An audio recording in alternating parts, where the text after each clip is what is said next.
The heavy, gold-leafed doors of the obsidian throne room didn't just open. They groaned under the weight of 1,000 years of cold, calculated tradition. Inside, the air was thick, cloying with the scent of expensive lilies and the sharper metallic tang of desperation. 20 women, the literal jewels of the Northern Territories, stood in a line so straight it looked like a blade. Their silk trains pooled on the black marble like spilled wine, each one a silent testament to a family's bid for ultimate power. At the very end of that line, shoved so far into the shadows of a fluted pillar that the candlelight barely touched her, stood Elena. She wasn't supposed to be here. Her dress was a hand-me-down from a sister who had outgrown it 3 summers ago, the hem frayed and the bodice cinched with a ribbon that had lost its luster. To her family she was the broken bird, the daughter whose lack of a political dowry made her a ghost in her own home.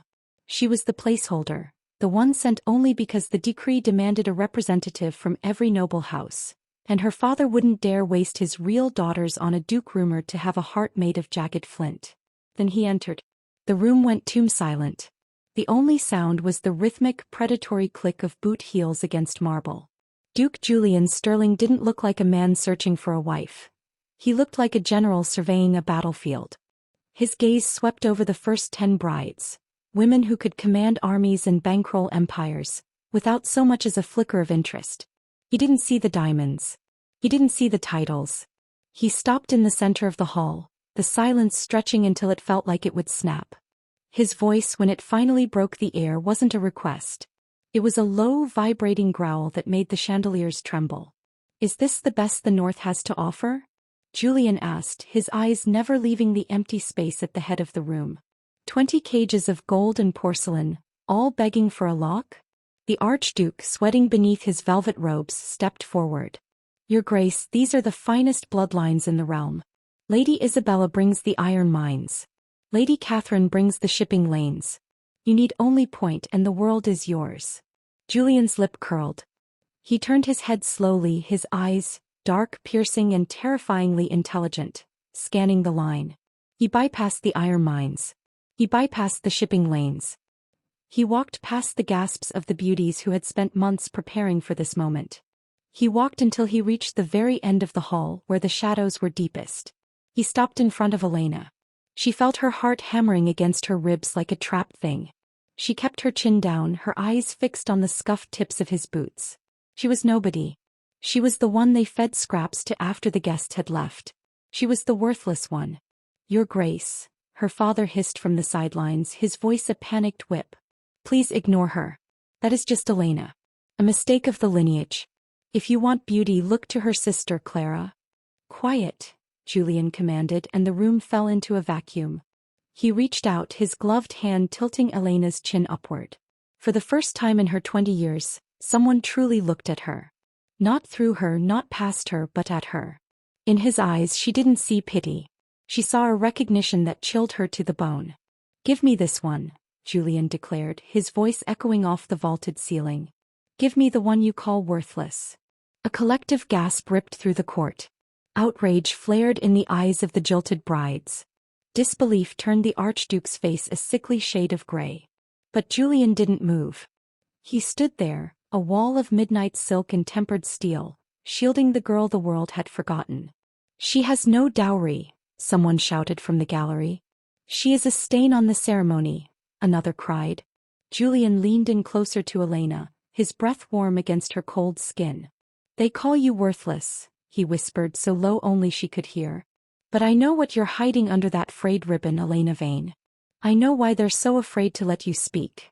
Elena's breath hitched. The secret she had carried since she was 6 years old. The reason her father kept her in the cellar and the reason she never raised her voice, threatened to spill out of her. He knew. "Before we dive deeper into this web of shadows and sapphire-encrusted lies, I want to say a huge hello to all of you watching. I see so many of you returning to the channel every week and it truly warms my heart.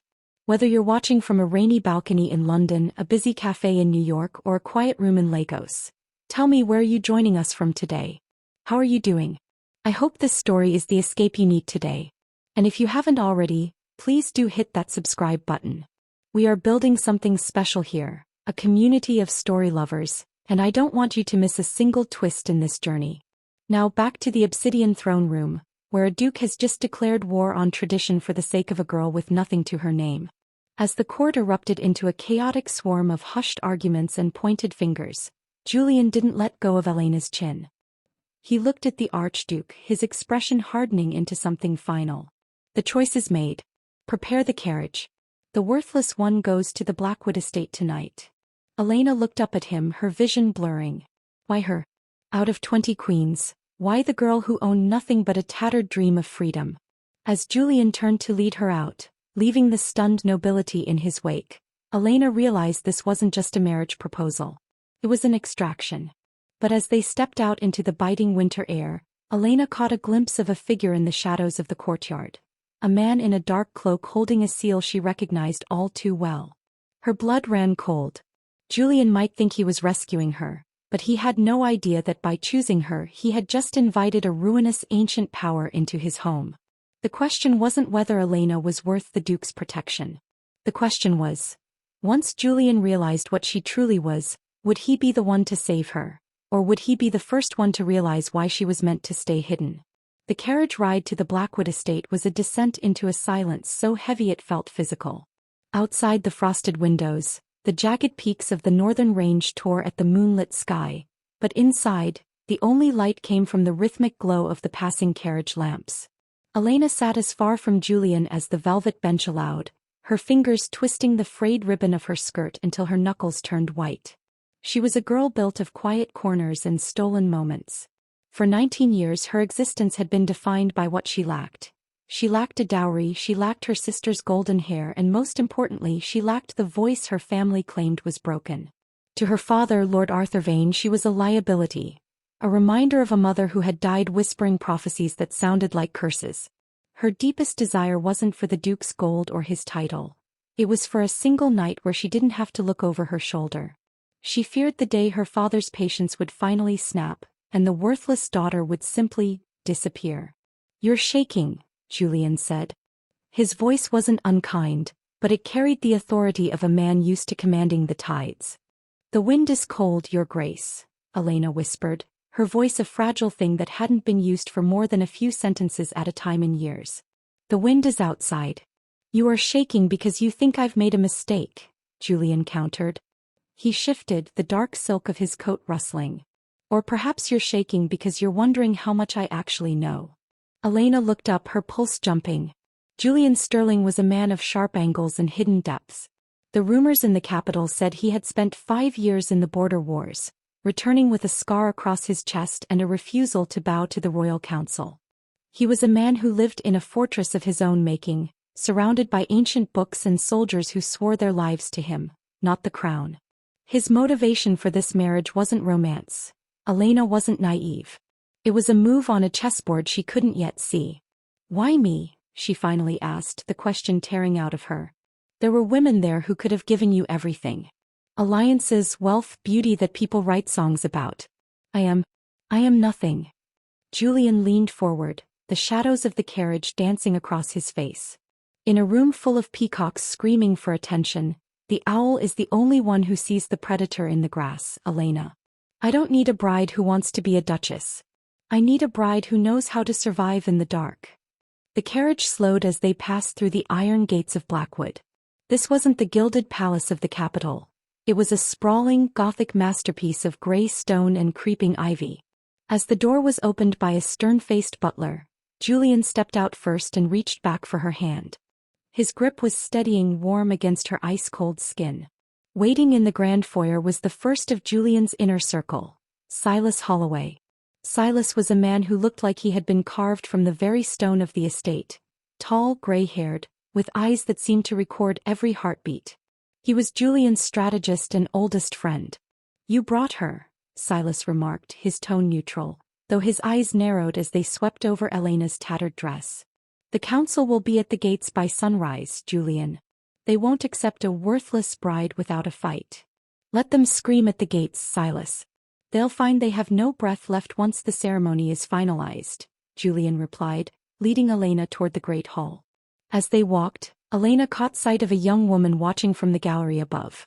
This was Julian's sister, Ilara Sterling. Unlike Julian's cold exterior, Ilara looked like a creature of fire and nerves. She watched Elena with a mixture of pity and intense curiosity. To Elena wasn't a political tool, she was a mystery to be solved. Julian stopped at the base of the grand staircase. Silas will show you to your chambers. They're close prepared, proper ones. Tomorrow the world will come to see the girl I chose. Tonight you eat and you sleep.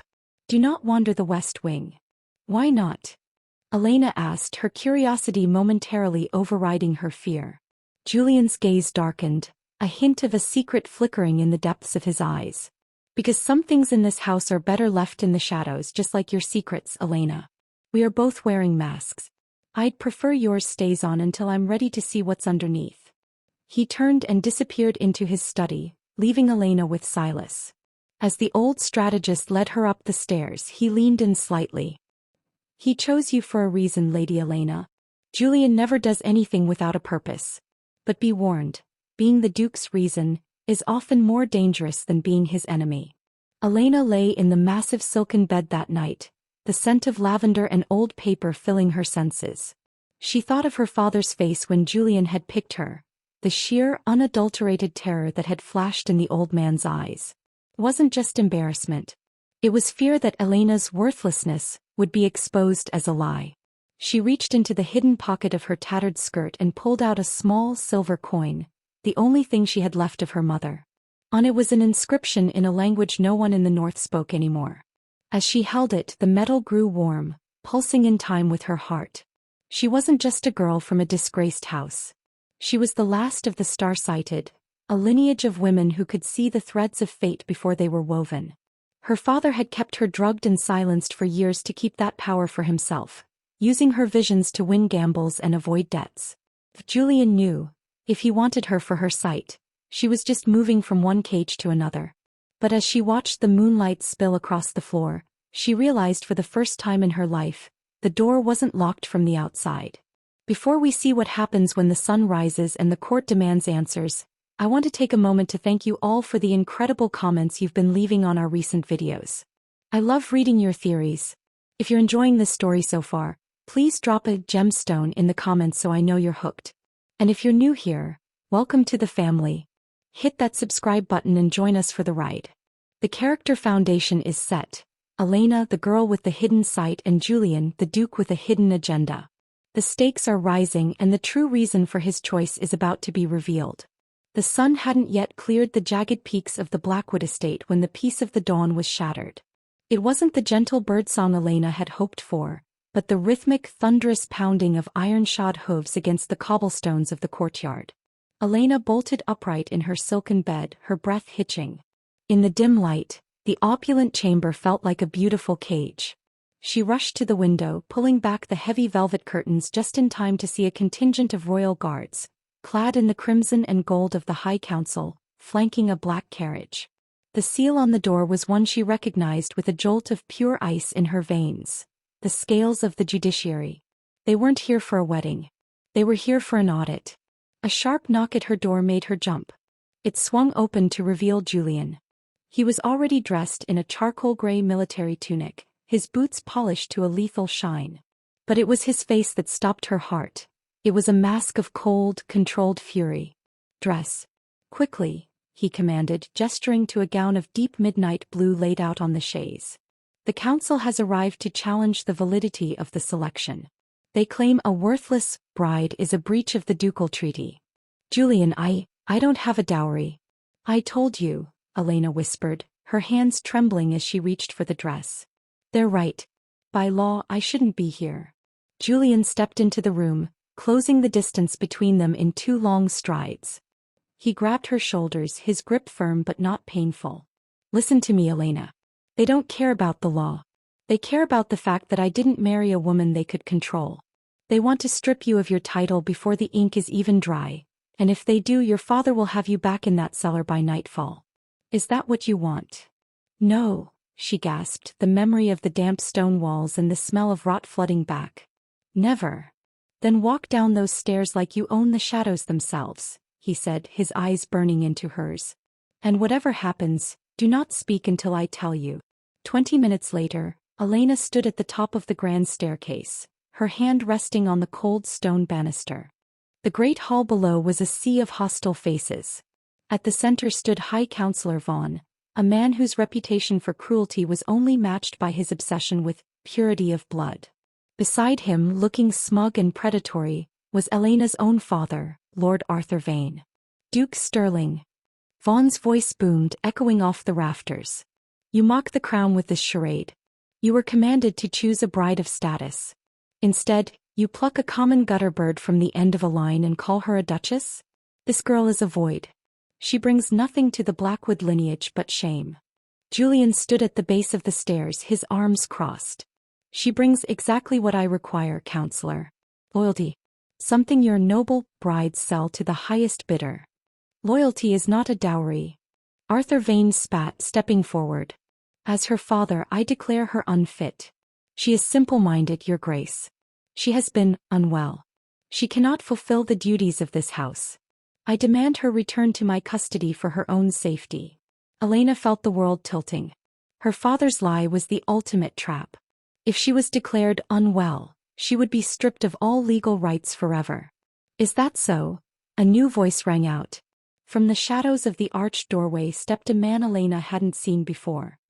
He was dressed in the robes of a high scholar, but he carried a sword at his hip. This was Thomas Kovacs, the estate's resident historian and Julian's most trusted investigator. He held a weathered scroll in his hand, his eyes fixed on Elena with a look of intense calculation. Lord Vane, Kovacs said, his voice smooth as silk. You say she is worthless. But our records of the Vane lineage suggest a certain anomaly in the female line. A trait that hasn't surfaced in 3 generations.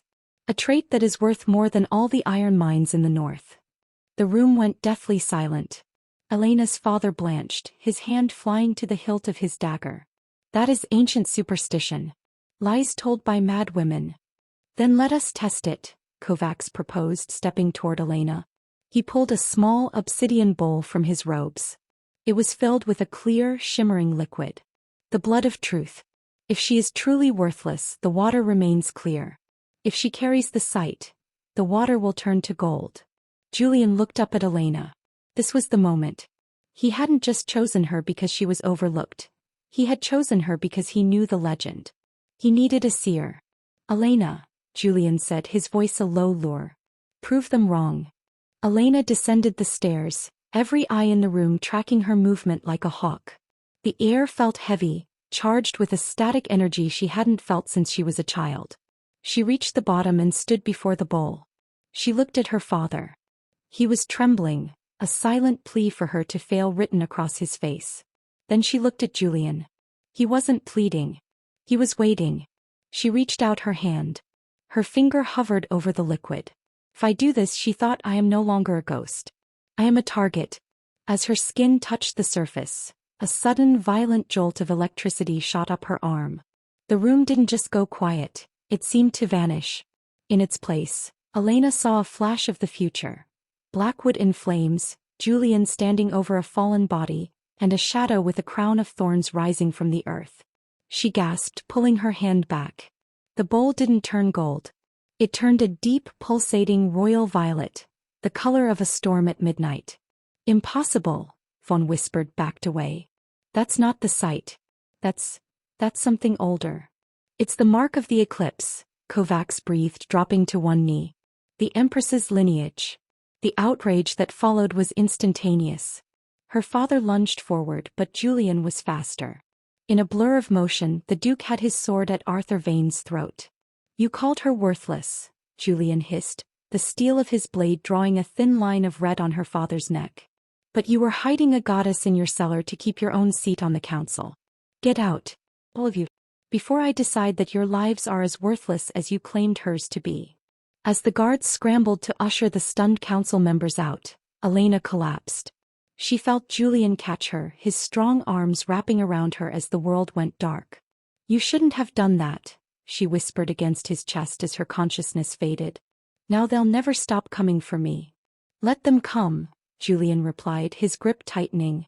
I've been waiting for a reason to burn the world down anyway. Before we move on to part 4, where the tension between Elena and Julian begins to spark into something far more dangerous, I have to ask, how are you doing today? I know this part was intense. If you're enjoying the mystery of the mark of the eclipse, make sure you've liked this video. It really helps the channel reach more people who love stories just like this. And don't forget to comment below with your guess. Is Julian protecting Elena, or is he just using her power? I read every single one of your theories. The aftermath of the revelation left the Blackwood estate buzzing like a disturbed hive. While the council had retreated, their departure felt less like a surrender and more like a tactical repositioning. Elena awoke 3 hours later in the solar, the golden afternoon light mockery of the dark visions still clinging to the back of her eyelids. Julian was standing by the hearth, his back to her, staring into a fire that seemed to reflect the restlessness in his soul.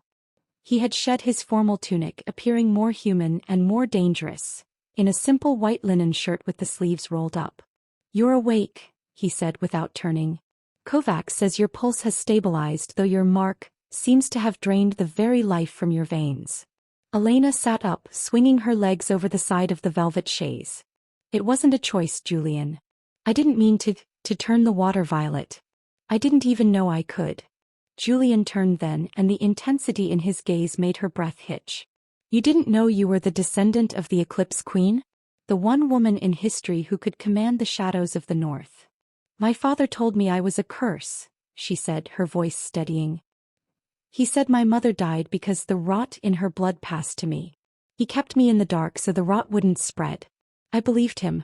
I spent 19 years believing I was a mistake." Julian walked toward her, stopping just inches away. The air between them crackled with a new kind of tension, not just the political danger of the morning, but a growing magnetic attraction that neither seemed prepared for. He reached out, his thumb brushing the pulse point at her wrist. "Your father is a small man who feared a power he couldn't harness," Julian murmured. "He didn't want to protect you, he wanted to bury the only thing that could challenge his seat. But now the world knows. And a seer who can see the eclipse is a weapon everyone will want to wield." "Including you?" Elena challenged, her eyes searching his. Julian didn't flinch. "Especially me. But there is a difference between a weapon and a partner, Elena. I have enemies within these walls and far beyond the borders. I need to know if that vision you had, did you see me?" Elena looked away, the image of the burning estate flashing back. "I saw fire. I saw you standing over a body. I saw a shadow with a crown of thorns. It felt like an ending." Julian's grip on her wrist tightened slightly, not in aggression but in a sudden raw vulnerability. "Then we have work to do. If we are to survive the month, you must learn to control the thread, not just be pulled by it." The following days were a blur of grueling lessons and stolen moments of unexpected intimacy. Julian assigned Thomas Kovacs to tutor her in the history of her bloodline, but it was Julian himself who insisted on being present during her focus sessions. They spent hours in the ancient library, a room that smelled of cedar and old magic. Julian would sit across from her, his presence a grounding force as she tried to tap into the well of power beneath her skin. One evening, as the rain lashed against the leaded glass windows, the frustration finally boiled over. "I can't do it," Elena cried, slamming her palms onto the mahogany table. "It only comes when I'm terrified. I can't just summon the future like a pet." Julian rose and walked around the table. Instead of a lecture, he leaned down, placing his hands over hers. His skin was warm, a stark contrast to the cold dread she felt. "Close your eyes," he commanded softly. "Stop looking for the fire. Look for me. Find my heartbeat in the dark." Elena obeyed, her breath hitching as his fingers laced through hers. In the silence of the library, she felt the barrier in her mind begin to soften. She didn't see a vision of war, she saw a memory of Julian, a younger version of him standing in a field of snow holding a blood-stained locket. She felt his loneliness, a crushing hollow weight that mirrored her own years in the cellar. "You lost someone," she whispered, her eyes still closed. "A woman. Not a lover. A sister." Julian's hands flinched. The silence that followed was deafening. When she opened her eyes, she saw a flicker of genuine pain in his dark orbs before the mask slammed back into place. "Her name was Sarah," he said, his voice tight. "The council took her because they thought she had the gift. He didn't. She died in their testing chambers. That is why I will never let them touch you, Elena. Not because of your power, but because I will not lose another light to their darkness." In that moment the political alliance shifted. The tension transitioned from a strategic necessity to a deep aching bond. Elena realized that Julian wasn't just a cold tactician. He was a man fueled by a righteous, quiet rage. And for the first time she saw a future where she wasn't just surviving, she was fighting alongside him. But the rising tension wasn't just emotional. While they grew closer, a shadow moved within the estate. Elara Sterling, Julian's sister, began to act strangely. Elena caught her multiple times whispering to messengers in the courtyard, her face pale and drawn. And then there were the red herrings, strange occurrences meant to unnerve them. A dead raven left on Elena's pillow. A shattered mirror in the west wing. One night, while Julian was in a heated meeting with his generals, Elena followed a hooded figure into the servants' tunnels. Her heart hammered against her ribs as she navigated the narrow, damp corridors. She found a door ajar, leading to a room filled with maps of the estate. Maps marked with red X's over the armory and the Duke's private study. She heard a floorboard creak behind her. "You shouldn't have come down here, Duchess," a voice rasped. Elena spun around to find Silas Holloway standing there. But he wasn't the stoic strategist she knew. He held a letter bearing the seal of her father, Lord Vane. "Silas," she gasped. "What are you doing?" "Ensuring the survival of the North," Silas said, his eyes cold. "Julian is blinded by his grief for his sister. He thinks you are the key to his revenge. But your father, he offers stability. He offers a way to end this without a civil war. By giving me back to him?" Elena hissed. "You'd betray Julian for a man who kept his daughter in a cellar?" "I'd betray anyone to save the many from the few," Silas replied, stepping closer. "But don't worry, Elena. You won't be going back to a cellar. You'll be going to the council. They have much more sophisticated ways of using you." Before Elena could scream, Silas raised a heavy iron key, but a sudden shadow erupted from the corner of the room. A massive, black hound, Julian's personal guard dog, lunged at Silas, forcing him back.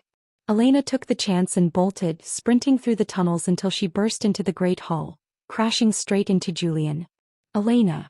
What is it?" Julian demanded, catching her by the waist. "Silas," she panted, clutching his shirt. "He's working with my father. They're planning something tonight.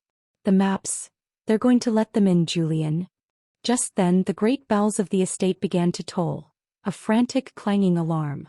"The gates," Julian cursed, drawing his sword. "They're already here." But as the guards rushed to the ramparts, a massive explosion rocked the west wing, the very place Julian had forbidden her to go. Through the smoke, Elena saw a figure standing on the balcony. Not an army, but a single woman with hair like spun silver and eyes that glowed with a terrifying violet light. It was a woman who looked exactly like Elena. Before we move into the heart-stopping revelations of Part 5, I want to give a massive shout-out to everyone who's been sharing these stories on social media. You guys are the reason this channel is growing so fast. If you're as shocked as I am by that cliffhanger, make sure you've subscribed and turned on notifications. You won't want to miss the midpoint revelation. And tell me in the comments, who do you think the woman on the balcony is? A ghost?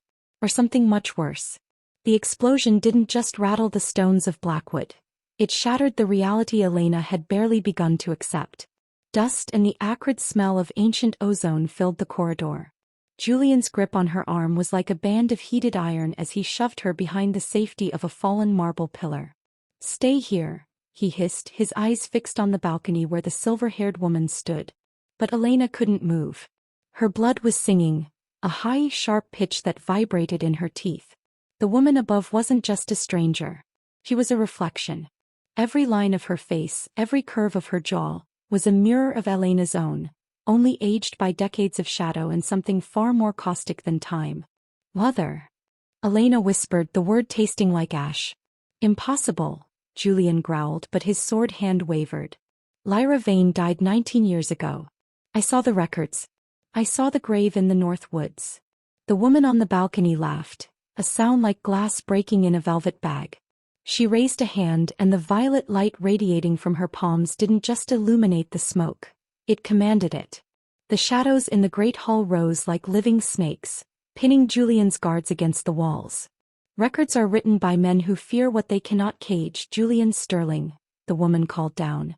Her voice carried a strange dual resonance as if two people were speaking at once. And my husband, Arthur, was always a very talented writer. Julian stepped into the open, his face a mask of defiance.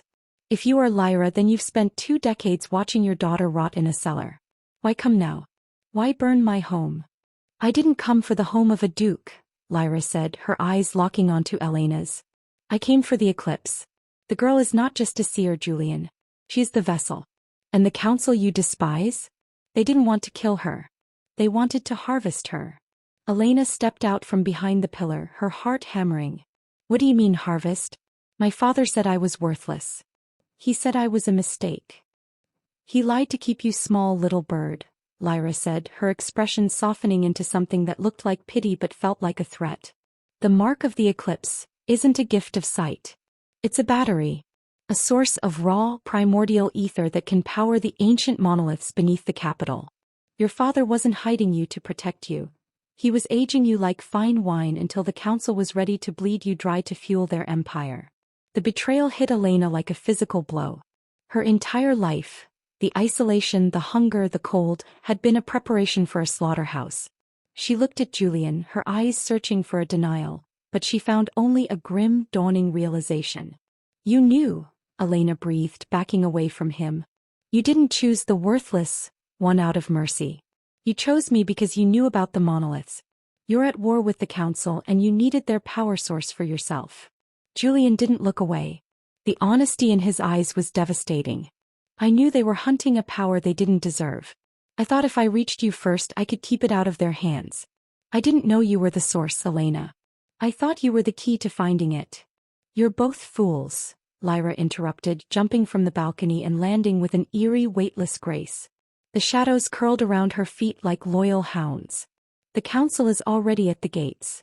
Silas has given them the bypass codes to the wards. In 10 minutes, this estate will be a graveyard, and Elena will be on a slab in the capital. Lyra reached out a hand toward Elena. Come with me. I have spent 20 years building a resistance in the Grey Wastes. I can teach you to use that fire in your blood to burn them all. Your father, the council, even this duke who looks at you like a prize to be won. Julian stepped between them, his sword leveled at Lyra's throat.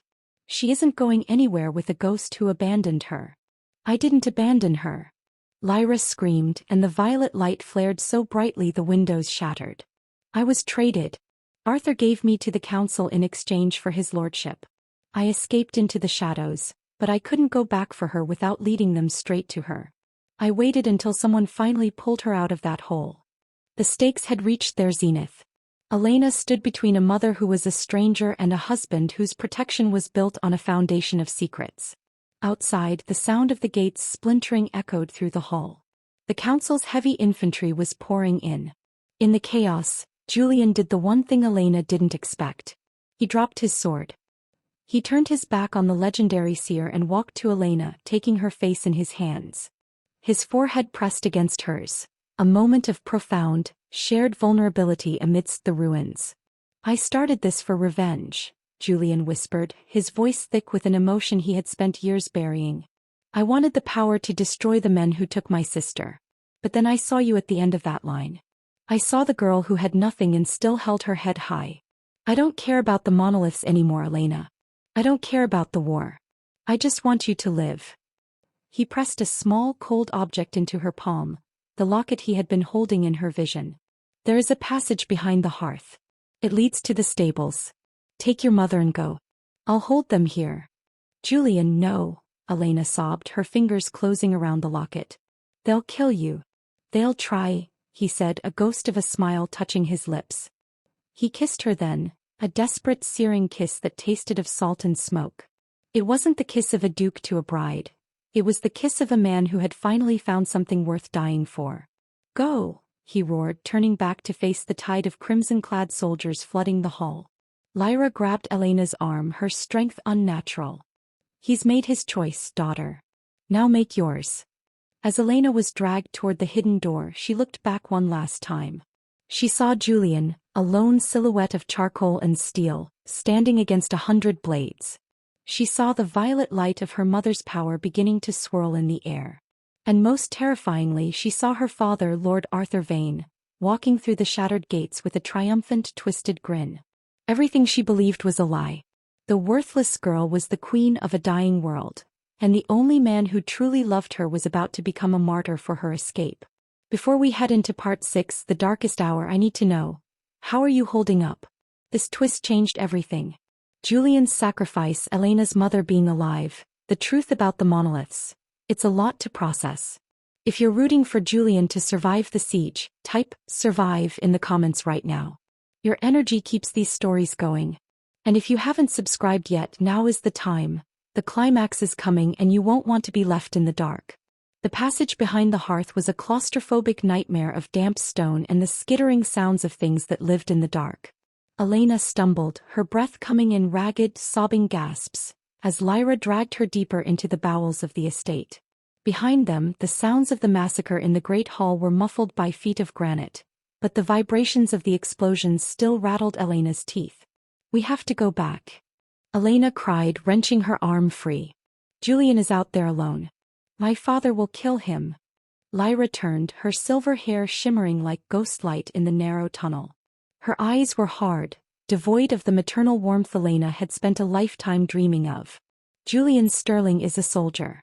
He knew the price of the eclipse the moment he took you from that ceremony. If he dies for a cause.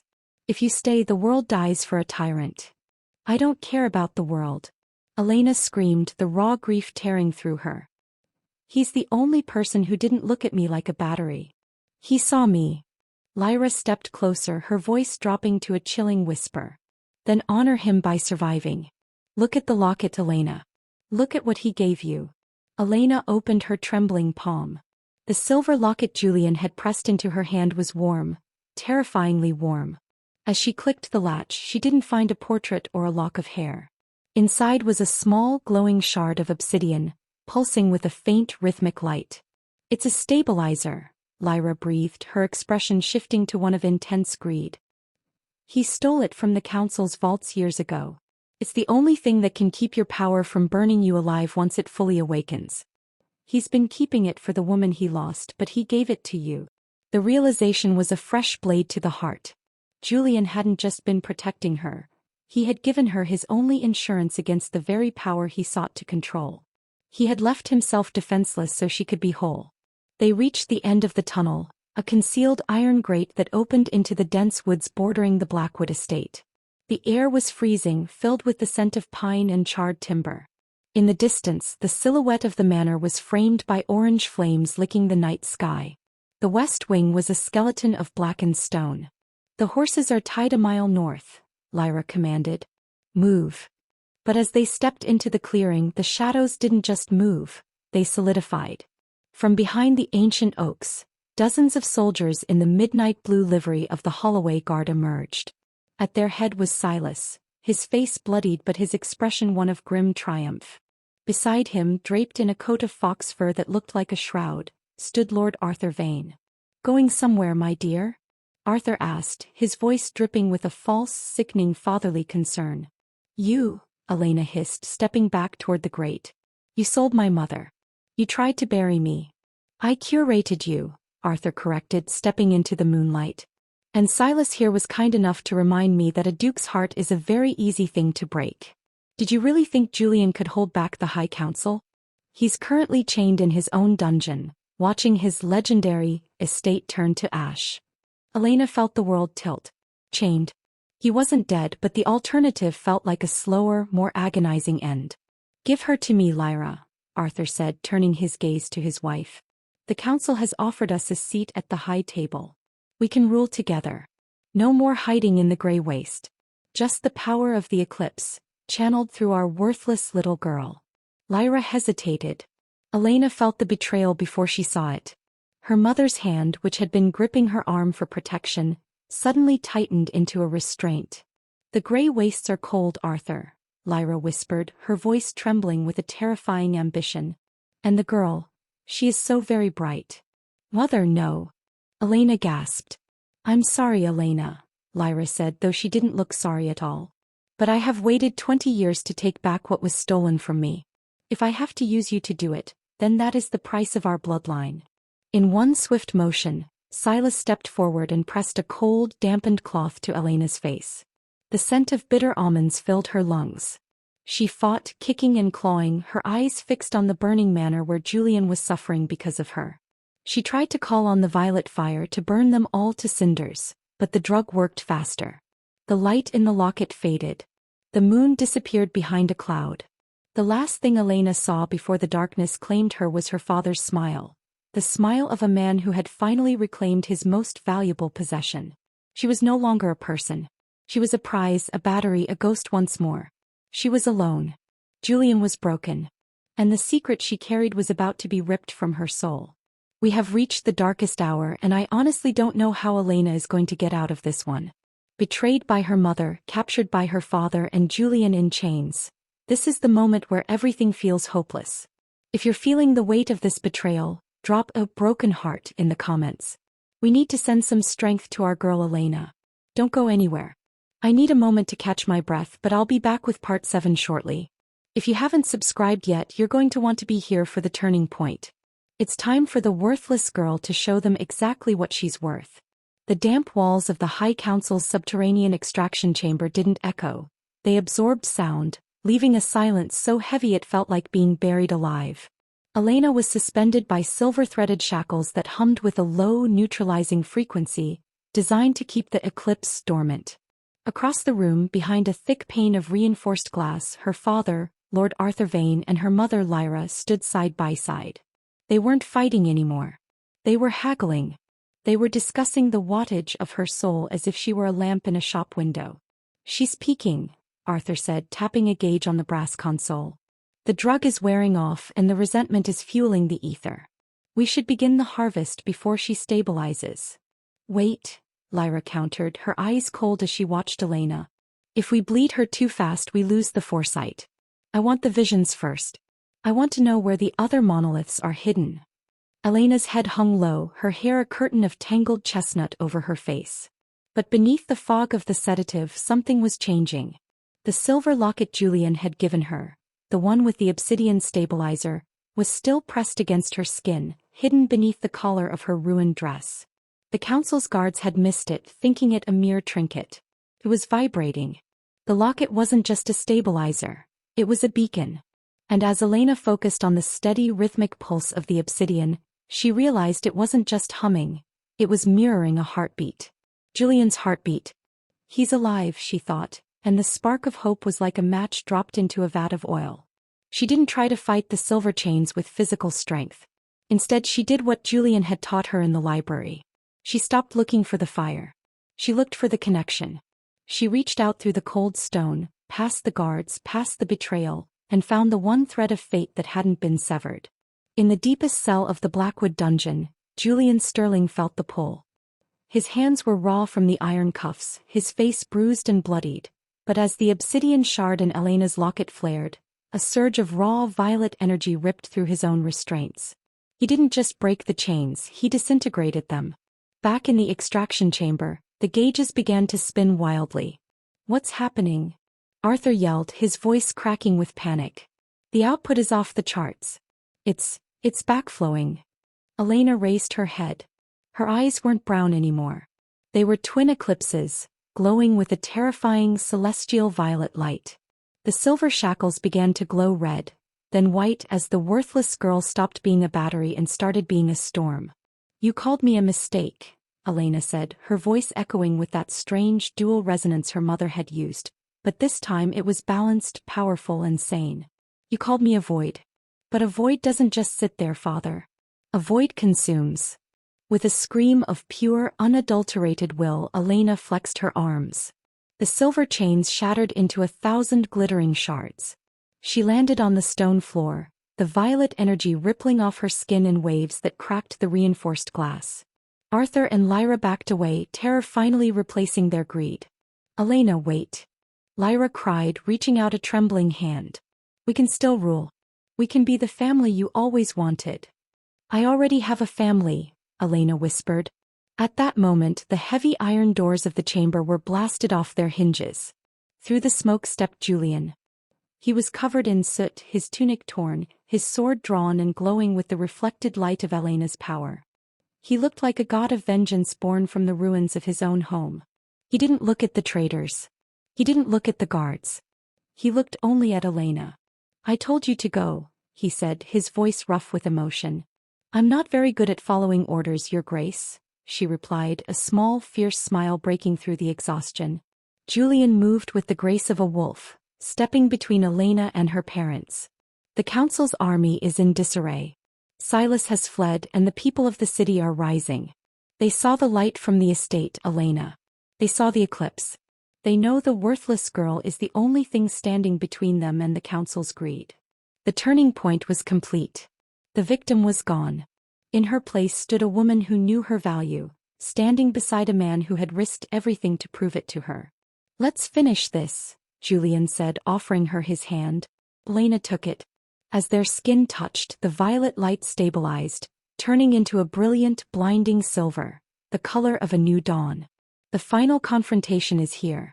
Can you feel the energy shifting? Elena and Julian are finally united, and the worthless girl is about to reclaim the world that tried to bury her." Before we move into part 8, the climactic resolution, I want to see your excitement in the comments. Tell me, what was your favorite moment of this transformation? And if you haven't yet, hit that subscribe button. You won't want to miss the final showdown. The central spire of the High Council's citadel didn't just reach for the clouds. It pierced them like a jagged, obsidian needle. Below, the city was a sea of chaos, but at the summit the air was thin, freezing, and charged with enough raw ether to liquefy bone. At the center of the circular chamber stood the prime monolith, a towering pillar of translucent crystal pulsing with the trapped life force of 1,000 years of harvesting. High Counselor Vaughn stood before it, his ceremonial robes tattered, his eyes wide with a zealotry that bordered on madness. He held a scepter tipped with a shard of the same violet obsidian that sat in Elena's locket. "You are too late," Vaughn shrieked, the sound nearly drowned out by the howling wind whipping through the open arches. "The sequence has begun. The monoliths are awakening and they require a queen to anchor the grid. If you won't be our battery, Elena Vane, you will be our sacrifice." Julian stepped forward, his sword, now humming with the silver-violet resonance of Elena's power, held low and steady. Beside him, Elena felt the ground beneath her boots vibrating. She wasn't the scared girl from the end of the line anymore. She was the conductor of a symphony of shadows. "The grid is built on a lie, Vaughn," Julian said, his voice a calm, lethal anchor in the storm. "You tell the people this power keeps the North warm. You tell them it protects the borders. But it's just a cage for a world you're too afraid to let grow. Kill them." Vaughn screamed to the remaining elite guards, men whose armor had been fused with ether crystals, making them twice as fast and 3 times as strong as any mortal soldier. The clash was instantaneous. Julian moved like a blur of charcoal and steel, parrying blows that would have shattered a normal blade. He wasn't just fighting for himself. He was fighting with a desperate, protective fury that gave him the strength of 10 men. Every time a guard lunged for Elena, Julian was there, a wall of iron and righteous anger. But Elena wasn't waiting to be saved. As the guards closed in, she closed her eyes. She reached out not with her hands, but with her mind, feeling the jagged, painful pulses of the prime monolith. It wasn't a machine. It was a scream. It was the collective agony of every seer the council had ever drained. "Enough," Elena whispered. She thrust her hands forward. A shock wave of pure, blinding silver light erupted from her palms, hitting the ether guards like a physical wall. Their crystal-fused armor shattered, the stolen energy returning to the atmosphere in a spectacular display of static discharge. Vaughn lunged for the console, his hand hovering over the terminal extraction lever. "If I can't have the power, no one will. I'll collapse the spire and bury this city in glass." "Julian!" Elena cried. Julian didn't hesitate. He threw his sword. The blade spun through the air, a streak of silver lightning, and impaled the console inches from Vaughn's hand. The machinery groaned, sparks showering the chamber as the sequence began to backfire. The prime monolith turned a violent, angry red. The floor began to crack. "The feedback!" Vaughn gasped, backing away as the crystal began to fracture. "It's going to explode." But Elena stepped toward the monolith. "Elena, no. It's too much energy," Julian shouted, rushing toward her. I can't let it explode, Julian, she said, her voice calm even as the wind threatened to tear her from the floor. If it breaks now, the city is gone. I have to ground it. I have to take it all in. You'll die, Julian said, reaching her and grabbing her waist, pulling her back. I didn't find you just to watch you turn into a star. Elena turned to him, her eyes glowing with an ancient, peaceful light. She reached up and touched his face. The scar on his cheek, the stubble on his jaw, the raw honesty in his eyes. You told me you wanted me to live. Then help me. Give me your strength. Ground me. Julian understood. He didn't let go. He held her tighter, his hands clasping hers as they both reached for the fracturing crystal. The moment of contact was a supernova. The pain was beyond anything Elena had ever imagined. A million voices, a million memories, a million years of stolen light pouring into her soul. She felt her physical form beginning to fray at the edges, her very atoms vibrating with the force of the eclipse. But then she felt Julian. He was the iron in the storm. He was the gravity that kept her on the earth. He took the half of the burden that would have killed her, his own body tensing, his teeth gritted in an agonizing silent roar. Together they weren't a battery, they were a lightning rod. The red light turned to violet, then to silver, and finally to a soft golden white. The prime monolith didn't explode. It dissolved. The massive crystal pillars crumbled into fine, shimmering dust that floated out over the city like a benediction. The hum of the ether grid died away, replaced by the natural, quiet whistle of the wind. The harvest was over. The stolen power had been returned to the world, neutralized and free.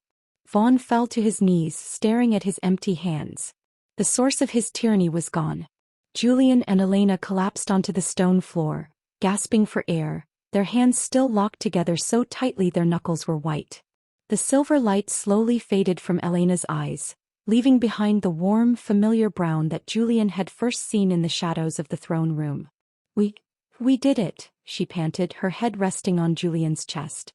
You did it, Julian corrected, his voice a hoarse whisper.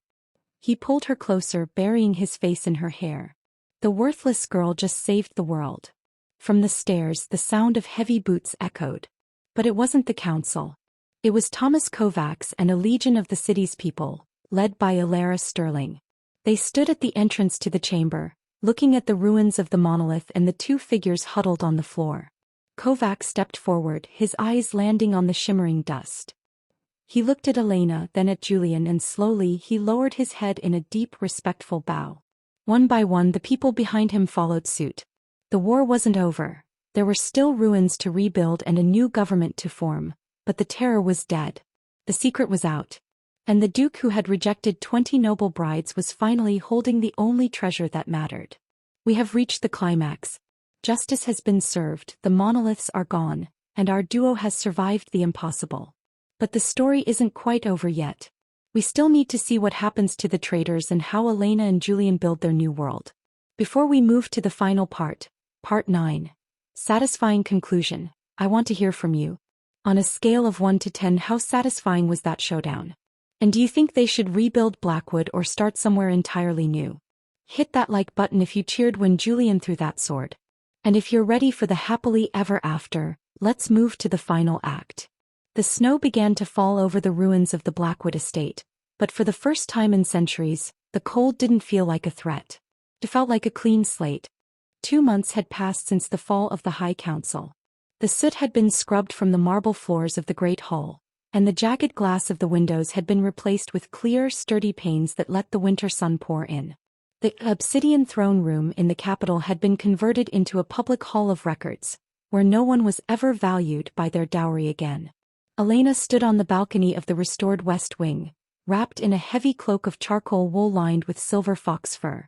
She looked out over the courtyard where children from the city were playing in the snow, children who would grow up knowing their voice was theirs to keep. A heavy step sounded behind her. She didn't need to turn to know who it was. The steady, grounding rhythm of his heartbeat was as familiar to her now as her own. The emissaries from the south have arrived, Julian said, leaning against the stone railing beside her. He looked different. The hard, predatory edge in his eyes had softened into a deep, quiet contentment. They want to discuss the new trade routes. They're calling you the Silver Sovereign, Elena. Elena laughed, a genuine bright sound that echoed off the mountainside. A sovereign? I'm just a girl who was once called worthless, Julian. I think Duchess is more than enough for one lifetime. Julian reached out, his hand sliding into hers. His grip was warm, solid, and certain. You were never just a girl, Elena. You were the only one who saw through the gold and the porcelain. You saved us all. The fate of the traitors had been swift and just. Silas Holloway, caught trying to flee to the grey wastes, had been stripped of his lands and sentenced to work in the very mines he had once used to suppress the poor. Her mother, Lyra, had vanished into the shadows of the north. Some said she was still searching for a power that no longer existed, a ghost haunted by her own choices. And her father, Lord Arthur Vane, remained in the capital's most secure tower. Not in a cellar but in a room filled with mirrors, forced to look at the man who had traded his soul for a seat that didn't exist anymore. Elena hadn't visited him. He didn't need to. Her silence was the only answer his cruelty deserved. Elara wants to know if we're coming down for the feast, Julian murmured, pulling her closer so her back was against his chest. She's convinced the cook to try a recipe from the Southern Isles, something with spices that burn the tongue but warm the heart.